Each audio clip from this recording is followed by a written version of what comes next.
Hey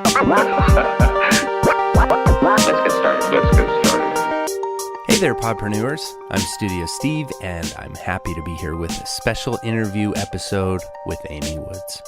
I'm so excited I got the chance to interview Amy and chat with her all about content repurposing. And if you haven't heard of her yet, I'm excited to introduce you to her and to her great ideas.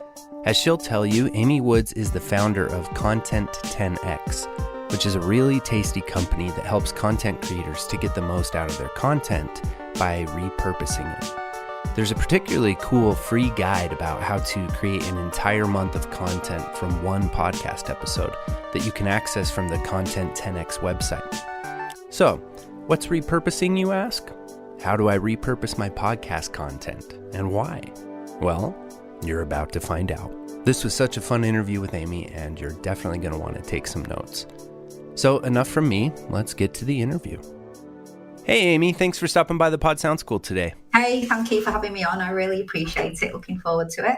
Yeah, I'm looking forward to it too. I'm so happy you stopped by. And I know that Veronica told you that we're big fans of your work. And it was actually having this content repurposing in mind that helped us to design the layout of the Pod Sound School. So we really appreciate the work that you do. But for those of us who don't know who you are, would you mind introducing yourself? Cool, yeah. So Amy Woods, I am the founder of Content 10X. We are a creative agency and we specialise in repurposing content for content creators, which, we're going to talk loads about, so I can explain more about what that actually means.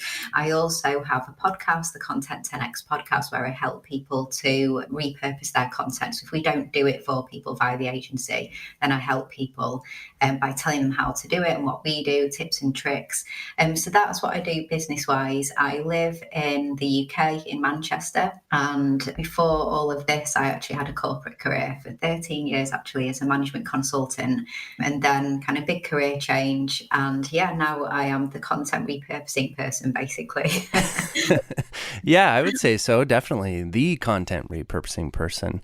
And that actually segues perfectly into the first thing I wanted to ask you about, which is content repurposing. What does that mean? And what is content repurposing for people who may have not heard about it before? Yeah, sure. So there's loads of different kind of definitions of it. But when we talk about content, firstly, before we even add repurposing on the end, so content is like a funny phrase because it's kind of a catch-all, really, isn't it? But anything that we create where we're trying to share a message with our audience. So really the way that we choose to communicate with people, whether that's creating a video, writing a Facebook article status, an Instagram post, a podcast, whatever it is, like everything that we create where we're trying to bundle up a message and communicate it in some ways is content.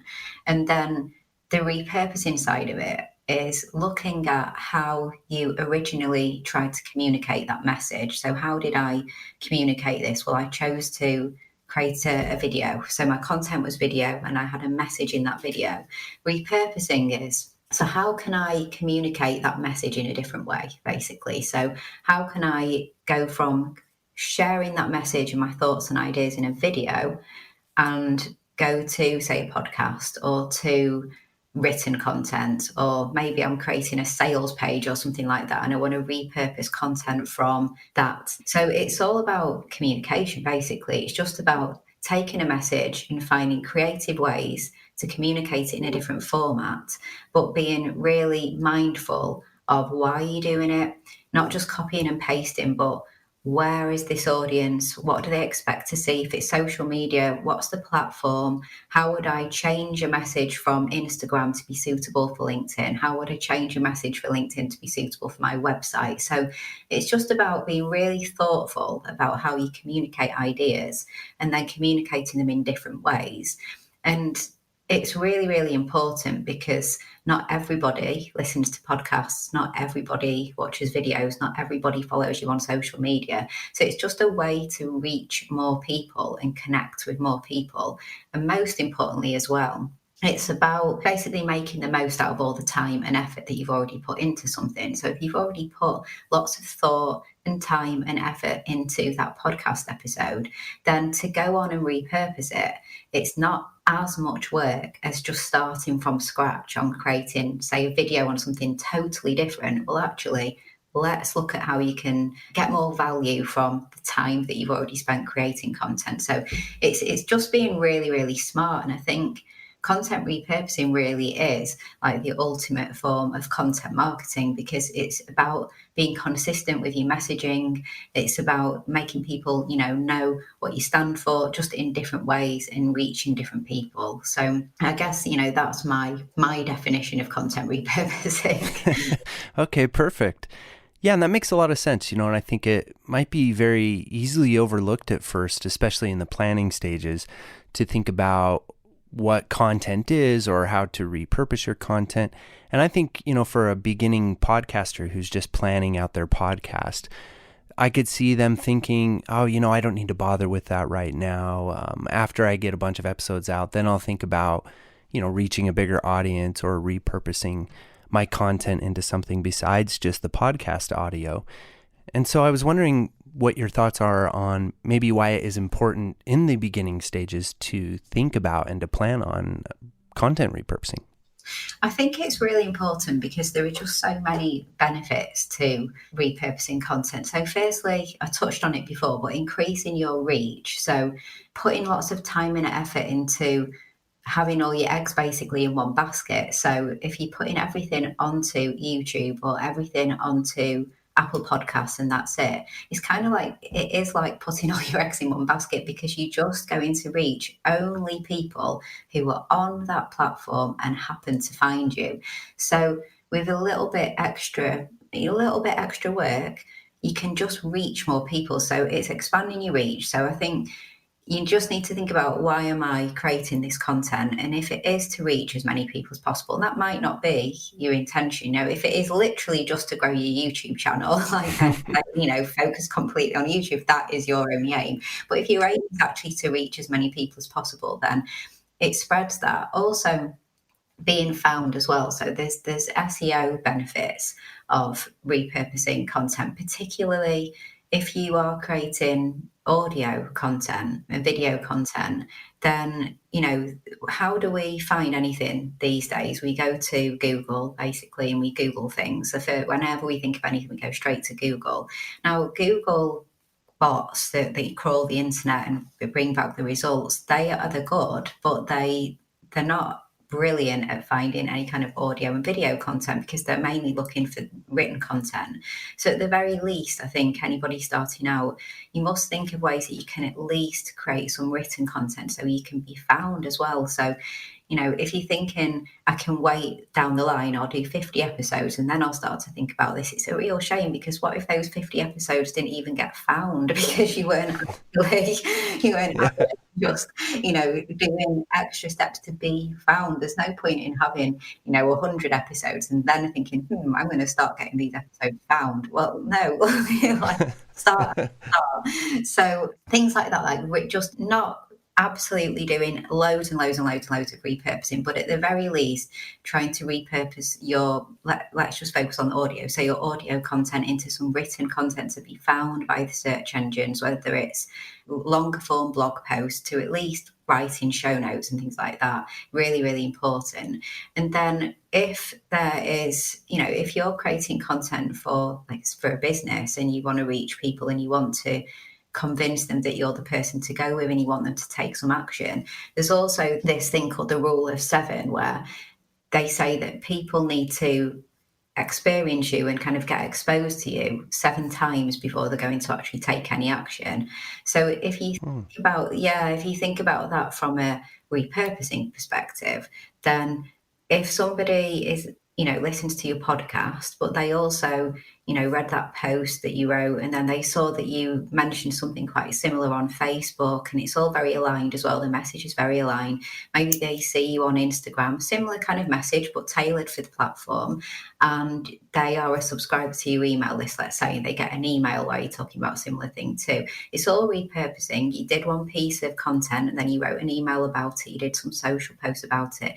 You're going to start getting to that rule of 7 where people are going to start taking action, and they're going to start seeing you saying those same things again, saying it more than once, and that's going to lead to conversions as well. So things like this, that they're really, really important. And then another important thing is connecting with people as well. So not everybody connects with audio content. Not everybody connects with written content, but different people, we're all wired in different ways. And there's certain content that we really connect with more than other types of content. And again, if you focus on one piece of content, when they just think, okay, what about people who connect more with their visuals, let's say? Connection leads to conversion. You have to connect with people. So you're not going to, I'm not saying that you won't connect with people, but you're making it easier to connect with people if you just go and create slightly different versions of your message. It's all about message, it's just about communication and your message. And you're gaining authority whilst you're doing all of this as well, because the more content that you're creating that's all aligned and you stand for something, it's similar messages, you build authority. You're building authority. You're becoming known as the person who communicates on those topics, who has those points, and people will start to think, yeah, I'm seeing this again and again and again. I know who this person is. I know who they stand for. And they start to warm to you, which is what content repurposing is, isn't it? So I think, like, in answer to your question, well, should you just get going and then start thinking about it? I just think no, because for all that reason, get found from the start, connect with people from the start, get people to take action from the start. And it may be, so as somebody getting started, you may be thinking, right, I'll do 2 podcasts a week or something like that. But actually, it's important to factor time in to do some of this content repurposing and content promotion too. So you might actually want to reduce the frequency. It might be once a week or once every 2 weeks, because if you're spending 3 hours on the podcast, well, actually then go and spend 6 or 9 hours on the repurposing. I truly think it's that important that you need to not just be on a hamster wheel of new content, but actually new content, repurpose it, new content, repurpose it. And Yeah. that's what I think. Well, promote and repurpose, but it's important to just not be on a hamster wheel of constant new content, because you're not making the most of all the time and effort that you put into creating that first piece of content. Yeah, well, that makes a lot of sense. And wow, not only did you answer my question, but you also created a lot more questions. Yeah, but the next thing I wanted to get into is, when you're thinking about content repurposing, like in our example, for example, the Pod Sound School, we have our podcast here and we also have a YouTube channel and a blog. Those were my first thoughts with how we could repurpose a podcast into other content. How are maybe some other ways besides videos and blogs that a person might be able to repurpose the content from their podcast? Yeah, so things that you can do. So let's say you have an audience on Instagram, because I think, firstly, it's really important to know where your audience are. So don't go putting lots of content onto Facebook if you don't think your audience are there, or onto Instagram, whatever. So know where your audience are. And then let's start with Instagram. So what kind of content? Firstly, creating graphics with the title of your podcast episode or new podcast episode live, but just interesting, on-brand, engaging graphics announcing that your podcast episode is live, and writing posts letting people know, not just new podcast episode live, but actually more, tell them what they're going to get from it. So do you ever struggle with this? Do you ever struggle with that? Would you like to find this out? Hey, if you do, then you want to listen to this podcast episode. So more about giving people the information to know that if they're going to give up their time to go and listen to the podcast episode, what they're going to get out of it, versus just, hey, there's a new podcast episode, here's the link. And then asking engaging questions as well. So if there were really interesting questions that came out of your podcast episode, things that you think could spark really fun and, even controversial, like debates or conversations on social, then creating some kind of quote graphics and things like that pose questions. And I'm sure we see a lot of people doing this on Instagram, but it works. Like, people, we do that for our clients as well. We choose really interesting questions that come out of episodes and post those questions and just see the conversations going. So again, great content, great to make people aware of who you are and what you're about, and it promotes your podcast episode too.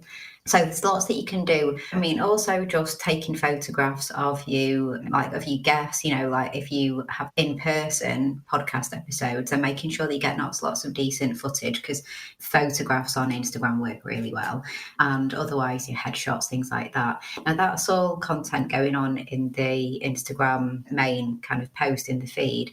Then never neglect Instagram stories as well. So there's lots that you can do with podcasts up there. So you can create audiograms, which you can create for both the square for the post and also vertical ones for stories. That's where you get a nice snippet, like a 15-20 second up to a minute sound bite from a podcast episode, and pair that with an image, and there's usually an animated wave that goes across, isn't there? And there's a few tools that you can use for that. There's Headliner and there's a Wave as well, WAVVE.com, and you can create those little MP4s. But Insta stories, you can put them up there. Put just yourself as well, like, don't forget to just let people know, people listen to you. So put yourself on camera on social. I always do that, where I just, at least every Thursday when my podcast episodes go live, I always just, hold my camera up and say, hey guys, there's a new podcast episode live. And again, not just go and listen to it, but if you want to find out about this, or if you're ever struggling with that, then this is going to really help you. So putting yourself to camera and letting people know. Now, I know this is some of this is promotion, not necessarily repurposing, but it should just all be part of the cycle of creating the content. Go to Insta stories, create visuals and graphics, create audiograms. You don't have to do it all at once, but try and at least do some of this and just be regular all the time. Creating polls, things like that as well, fun things going on in Insta stories, like you could create, again, if there was some kind of interesting debate or some kind of question that was going on in a podcast episode, then put it to a poll in Insta stories, but then tell people afterwards, this was discussed, fully in this podcast episode. So it's all just, what did you communicate and how can you communicate it in those kind of bite-sized ways on social?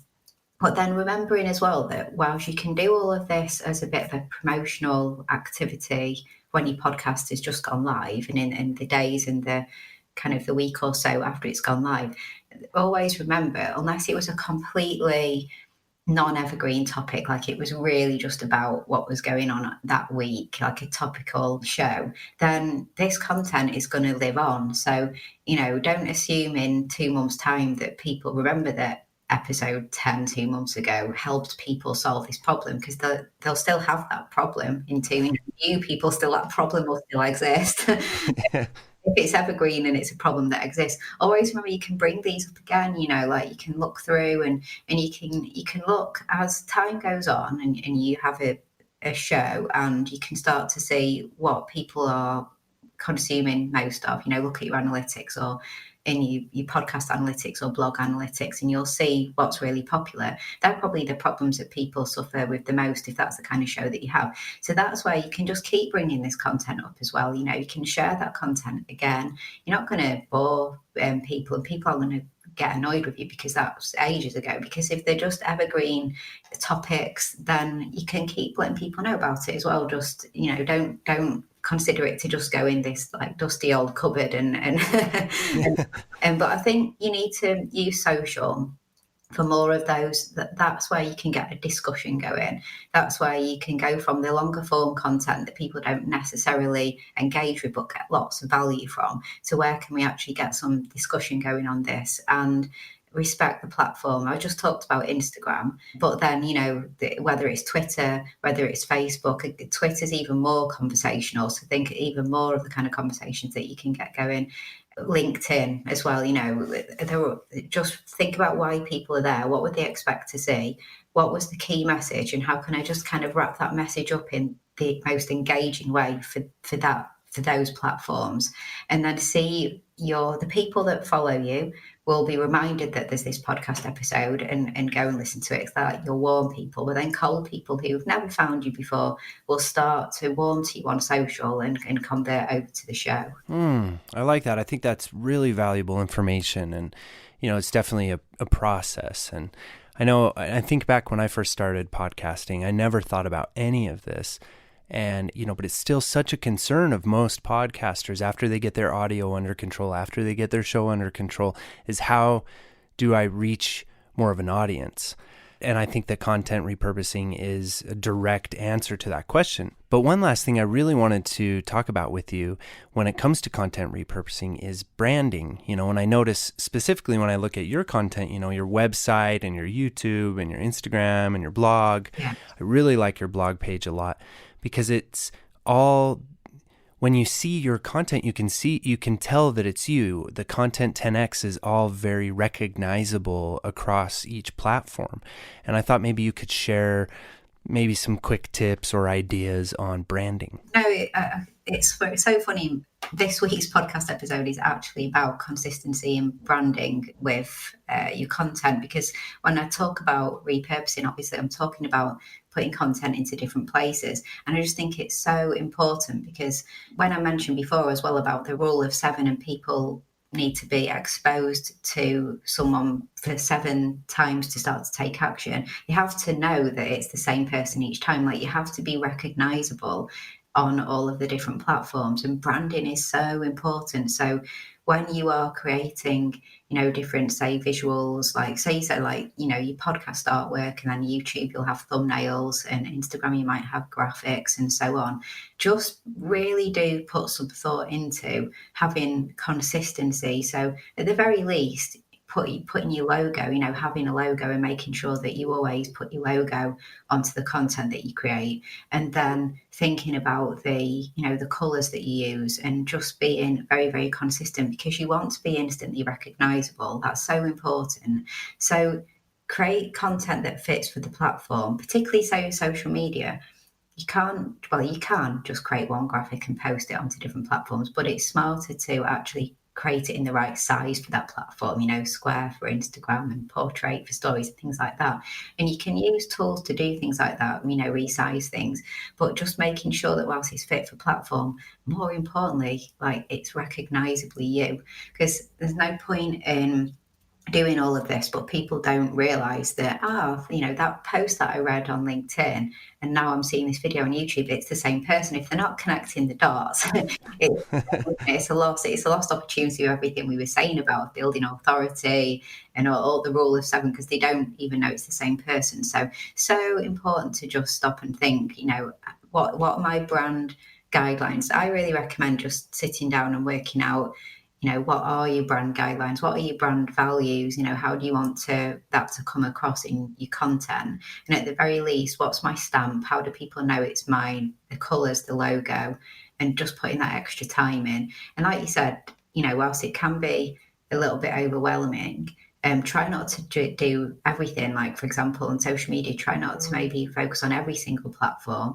but just try and focus on 1 or 2 at first, and focus on these points of looking consistent across, looking at your branding, looking at your logos and things like that. And just, will people instantly know that it is me? Ask that question. Yeah, and then as you grow, you can expand to different mediums and different platforms. Yeah. Maybe you don't have to have a YouTube video to start with, and you can hit YouTube later. Yeah, exactly. Yeah, and I like that. I think that that's part of what we're trying to do here, is urge people to take themselves more seriously. Not only do we want to raise the bar with audio production, which is why it's called Pod Sound School, but we also want to, I think a lot of times people think that they want to express themselves, but you never really know who's listening.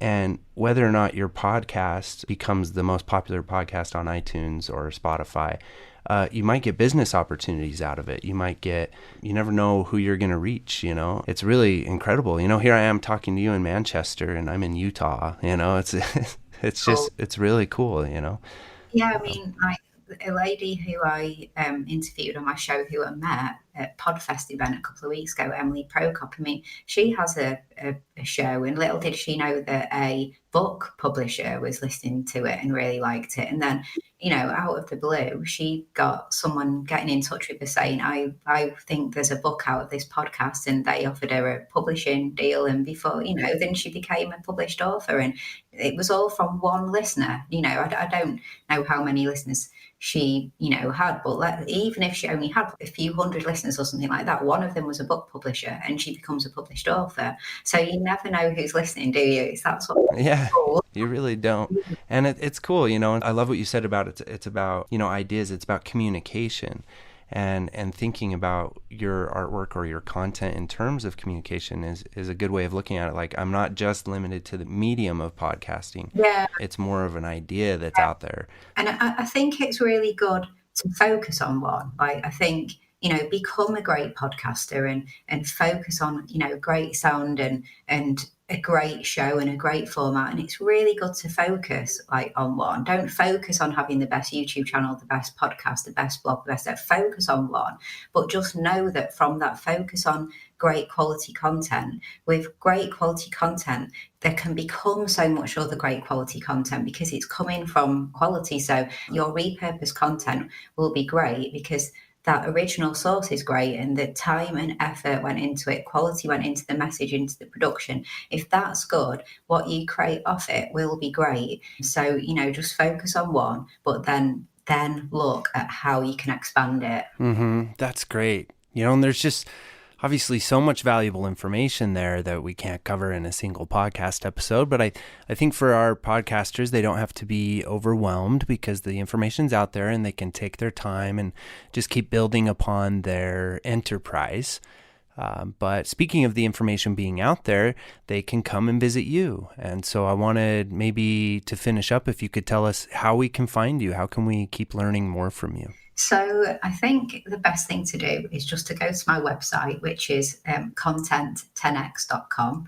And the links to all of my social, my podcast is on there. Everything that anyone needs to know is basically just there. Just head to content10x.com. Yep, content10x.com. I'm a regular visitor of Content 10x, and it's really cool because everything's there if you want to access your podcast and subscribe to your podcast. If, on your commute, you want to get some good listening and some informational, educational content, and it's perfect for that. But then what I like about it a lot too, you mentioned people's brains are wired differently. I'm a reader. I like to receive my informational content in written form. So the blog's there, and you have all these great guests and great episodes. So it's really cool. You can click on those, and you do such a good job of highlighting and organizing the episodes in written format. Thank you. Yeah, it's just really cool. So, and I really just, again, want to express my gratitude so much for coming by and sharing your wisdom with us here at Pod Sound School. We're really just trying to find resources for our podcasters that can help speed the process of podcasting along for them and help them reach the audience that their ideas deserve. And, you're just such a valuable resource, and it really means a lot that you came by and talked with us today. Thank you so much. Well, I really appreciate that, and I'm just happy to help. And if anyone wants to get in touch, then just get in touch with me through the website, and keep on repurposing. Yep, I love it. And again, Amy, thank you so much for coming by today. Thank you. Thanks for having me on. It's been great.